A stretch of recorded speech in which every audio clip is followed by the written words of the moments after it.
శ్రీమాత్రే నమః. అందరికీ శుభోదయం అండి. అందరికీ పూజ హడావిడి అయిందని అనుకుంటున్నాను. ఇంకా లేదా కొంతమంది హడావిడిలో ఉండి ఉంటారు. అయితే నేను చూసిన ఒక దాంట్లో నిన్న మహాచండిక అని అవతారం అని ఉంది, అందుకని చెప్పడం జరిగింది. కానీ ఇంద్రకీలాద్రిపై నిన్న మహాలక్ష్మి అవతారం, అది పొరపాటు. కానీ దేవి భాగవతం ప్రకారం నేను కథలు చెప్తున్నాను కదా, అందులో మహాకాళిక చండాసురుణ్ణి ముండాసురుణ్ణి వధించి మహాచండికగా పేరు పొందింది. అయితే నిన్న మీ అందరికీ అన్నాను కదా, ఈరోజు మీకు అఖండ సంపదనిచ్చే ఒక స్తోత్రం చెప్తాను అని.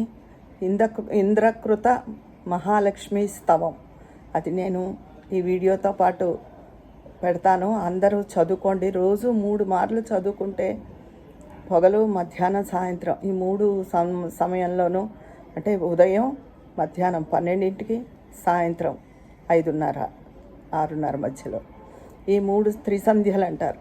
ఈ 3 సంధ్యల్లోనూ చదువుకుంటే అపర కుబేర్లు అవుతారు, సంపన్నులు అవుతారు. తర్వాత సంపన్నత అంటే కాగితంతోనే కొలవకూడదు. మనకి మనశ్శాంతి, ఆరోగ్యం ఇవి ముఖ్యం.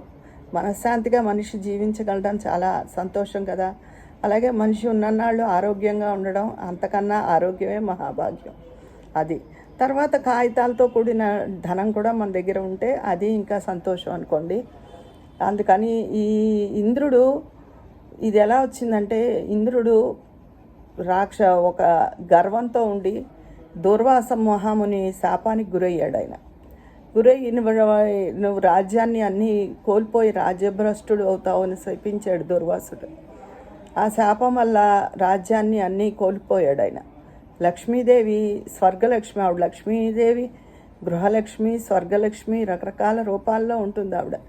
మన ఇళ్లలో ఉండేది గృహలక్ష్మి, గృహాన్ని.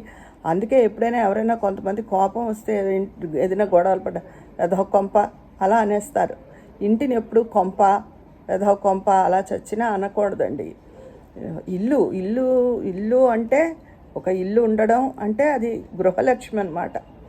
అలాగే భార్య కూడా గృహలక్ష్మి. భార్యను కూడా నిందించి కంటనీరు తెప్పించకూడదు. ఇల్లు కూడా లక్ష్మీదేవి. లక్ష్మీదేవి గృహం రూపంలో మనని భరించింది. అది అయితే ఆవిడ వెళ్ళిపోయింది ఈ ఇంద్రుడు పదవి చేజారాక.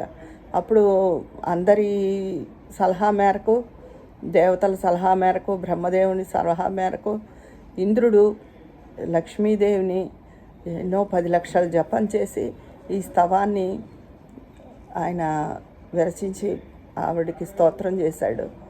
అప్పుడు తిరిగి లక్ష్మీదేవి అనుగ్రహం పొంది ఆయన రాజ్యాన్ని అన్నీ సంపాదించుకోగలిగాడు.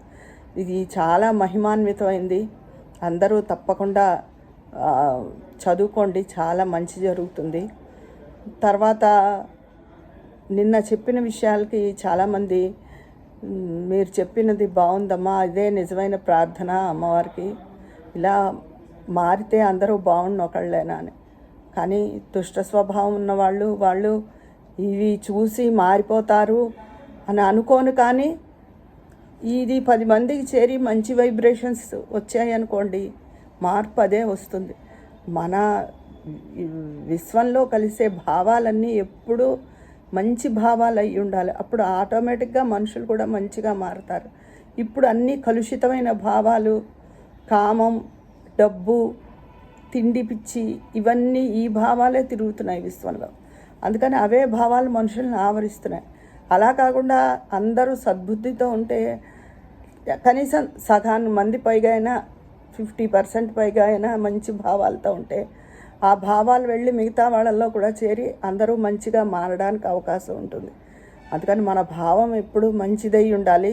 కనీసం మంచి వాళ్ళలో అయినా అలా ఉంటే విశ్వంలో కలిసి ఆ భావాలు మిగతా వాళ్ళల్లో కూడా మార్పు రావడానికి అవకాశం ఉంటుంది. అంతేగాని వీడియోలు చూసి మారిపోతారని కాదు. మంచి భావాలు విశ్వంలో కలిస్తే ఆ భావాలు మిగతా దుష్టుల్లో కూడా చేరి వాళ్ళలో కూడా మార్పు రావడానికి అవకాశం ఉంటుంది. ఇదండి నేను చెప్పే సంగతి. అందరూ ఈ పండగల్లో సుఖ సంతోషాలతో ఉండాలని, ధర్మబద్ధమైన వారి కోరికలు నెరవేరాలని నేను ప్రతిరోజు అమ్మవారిని ప్రార్థిస్తున్నాను. ఈరోజు కూడా అదే అందరికీ చెప్తున్నాను. నేను చెప్పే ఈ దీంతో పాటు యాడ్ చేసి పెడతాను ఇంద్రకృత లక్ష్మీ స్తోత్రం. అందరూ తప్పకుండా చదువుకోండి, చాలా మంచి జరుగుతుంది. అది కుటుంబంలో ఎటువంటి కలతలు అవి కూడా ఉండవు. చక్కగా మనశ్శాంతే కదండి అన్నిటికన్నా ముందు ప్రధానమైనది, మనశ్శాంతి, ఆరోగ్యం. అవి రెండూ ఉంటే ధనమంతా మన దగ్గరే ఉన్నట్టు.